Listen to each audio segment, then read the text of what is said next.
So I show you how to hard reset on Huawei Nova 7. Turn off the phone.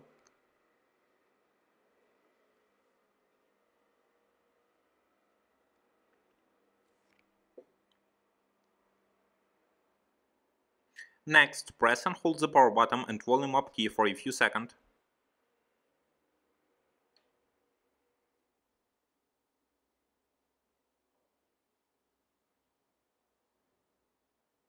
Release the power button when the Huawei logo appears.